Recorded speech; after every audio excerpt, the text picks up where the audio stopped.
আর বন্ধুরা আজকে আমাকে একটা এই কাঁচিবার গাড়ি দিয়ে গেছে। গাড়িটা যে কাজ হচ্ছে টোটাল সার্ভিসিং করা হবে। আর কি হচ্ছে গাড়িটা স্টার্ট হচ্ছিল না, স্টার্ট করাতে দেখছি প্রথম কি চেক করলাম গাড়ি স্টার্ট হচ্ছে না, গাড়িতে তেল আছে কি না, দেখলাম তেল আছে। তারপরে চেক করলাম গাড়ির লাইন আসছে কি না, গাড়ির লাইন আসছে। তারপরে চেক করলাম প্লাগটা শর্ট কিনা, প্লাগটা খুললাম, খুলে প্লাগটাকে দেখলাম, লাইন চেক করলাম, প্লাগ ঠিক আছে, অথচ গাড়ি স্টার্ট হচ্ছে না। লাস্টে কি দেখতে পেলাম যে গাড়িটার কম্প্রেসার ডাউন, সেই কারণে গাড়িটা স্টার্ট হচ্ছিল না।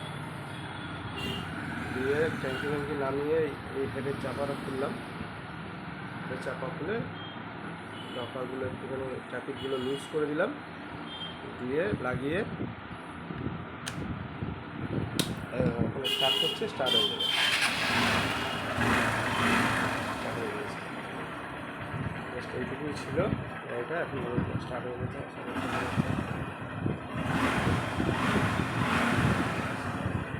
Thank you, by.